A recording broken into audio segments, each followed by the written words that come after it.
membutuhkan bandwidth besar seperti streaming video 4K, gaming online, dan transfer file besar.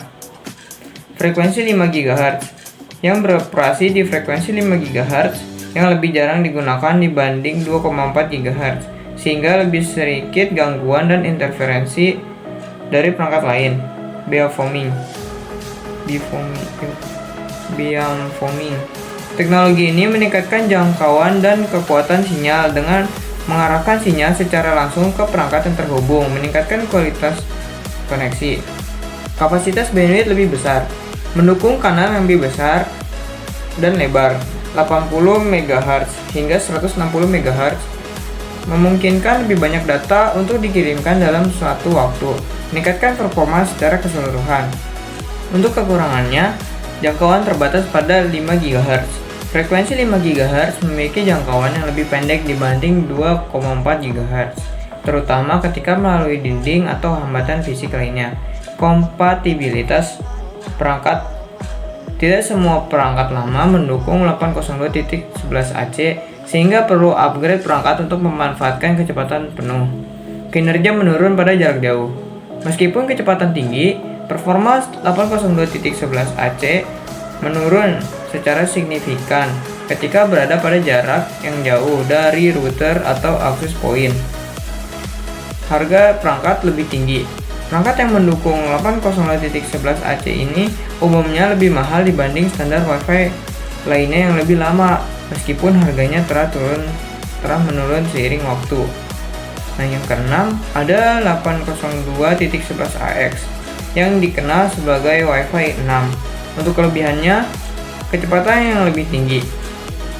Wi-Fi 6 ini mendukung kecepatan yang lebih tinggi dibanding Wi-Fi 5 dengan kecepatan teoritis mencapai 9,6 Gbps yang menjadikannya sangat cocok untuk aplikasi berat seperti streaming, 8K, gaming, dan realitas virtual. Efisiensi jaringan lebih baik.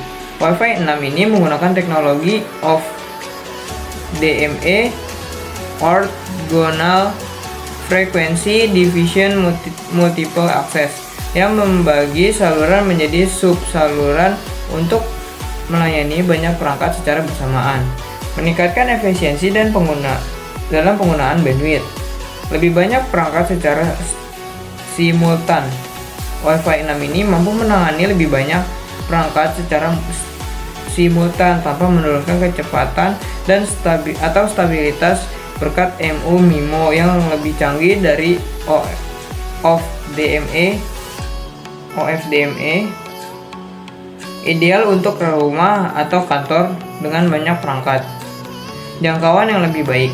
Meskipun beroperasi di frekuensi 2,4 GHz dan 5 GHz, Wi-Fi 6 ini menawarkan jangkauan yang lebih baik melalui fitur target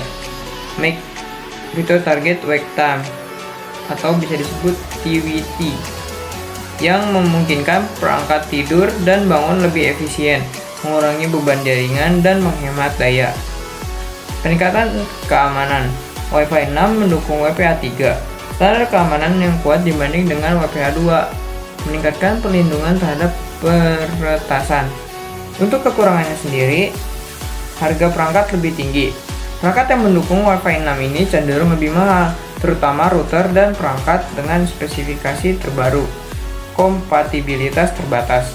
Banyak perangkat lama mungkin tidak mendukung Wi-Fi 6, sehingga penggunaan perlu mengupgrade perangkat untuk memanfaatkan semua fitur dari Wi-Fi 6 ini. Keuntungan lebih terasa di lingkungan padat. Keunggulan Wi-Fi 6 seperti efisiensi jaringan lebih terlihat di lingkungan dengan banyak perangkat yang terhubung. Jika digunakan di rumah dengan sedikit perangkat, perbedaannya mungkin tidak terlalu signifikan. Kecepatan tinggi memerlukan infrastruktur yang mendukung. Untuk mencapai kecepatan maksimum, infrastruktur jaringan dan internet yang digunakan harus mendukung kecepatan tinggi, sehingga tidak hanya bergantung pada perangkat Wi-Fi 6 saja. Untuk yang kedua, ada WiMAX. WiMAX adalah Worldwide interoperability for microwave access, yaitu merupakan teknologi nirkabel yang digunakan untuk menyediakan akses internet broadband dari jarak jauh. Untuk kelebihannya, jangkauan jauh. WiMAX ini dapat menjangkau hingga beberapa kilometer sehingga ideal untuk memberikan akses internet di daerah pedesaan atau kota tanpa infrastruktur kabel. Mempunyai kecepatan yang tinggi. Kecepatan WiMAX dapat mencapai hingga 1 Gbps di jaringan tetap. Skalabilitas. WiMAX dapat digunakan untuk melayani area yang luas dengan jumlah pengguna yang banyak. Untuk kekurangannya, penetrasi bangunan yang buruk. Sinyal WiMAX sulit menembus bangunan, sehingga performanya menurun di lingkungan perkotaan padat yang mempunyai banyak bangunan keamanan. WiMAX memerlukan protokol keamanan yang baik agar tidak mudah diserang. Perangkat terbatas. WiMAX tidak sepopuler Wi-Fi, sehingga perangkat yang mendukung teknologi ini terbatas. Untuk yang ketiga, ada Bluetooth. Bluetooth adalah standar jaringan nirkabel jarak pendek yang banyak digunakan untuk menghubungkan perangkat seperti earphone, keyboard, mouse, dan speaker.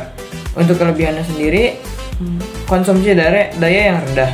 Bluetooth, terutama Bluetooth Low Energy atau BLE, dirancang untuk menghemat daya, membuatnya ideal untuk perangkat yang beroperasi dengan baterai. Mudah digunakan. Menghubungkan perangkat Bluetooth sangat sederhana dan dapat dilakukan tanpa konfigurasi yang rumit. Biaya murah.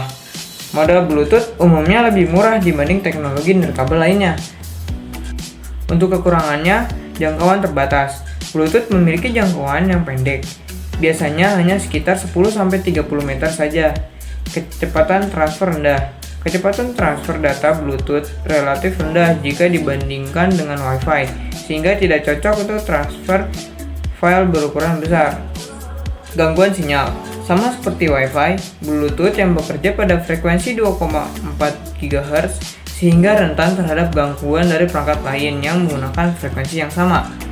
Untuk yang keempat, ada Zigbee. Zigbee adalah protokol jaringan nirkabel yang dirancang untuk aplikasi Internet of Things atau IoT. Untuk kelebihannya sendiri, memiliki konsumsi daya yang rendah. Zigbee dirancang untuk perangkat yang membutuhkan daya yang sangat rendah, sehingga cocok untuk aplikasi sensor dan perangkat IoT. Jaringan mesh. Zigbee mendukung arsitektur jaringan mesh yang memungkinkan perangkat untuk berkomunikasi satu sama lain yang memperluas jangkauan secara efektif. Keamanan tinggi. Zigbee menggunakan enkripsi AES 128 bit sehingga cukup aman untuk aplikasi IoT yang sensitif. Untuk kekurangannya, kecepatan rendah. Zigbee hanya mampu mentransmisikan data dalam jumlah kecil sehingga tidak cocok untuk aplikasi yang membutuhkan bandwidth tinggi. Kompatibilitas terbatas. Meskipun digunakan dalam banyak perangkat IoT, tidak semua perangkat mendukung Zigbee yang dapat membatasi interoperabilitas. Jadi, kesimpulan dari penjelasan saya kali ini, standar jaringan pada standar jaringan nirkabel adalah serangkaian aturan dan protokol yang mengatur komunikasi data tanpa kabel. Standar jaringan nirkabel menetapkan aturan untuk komunikasi tanpa kabel, memastikannya kompatibilitas dan kinerja pada perangkat berfungsi dengan baik.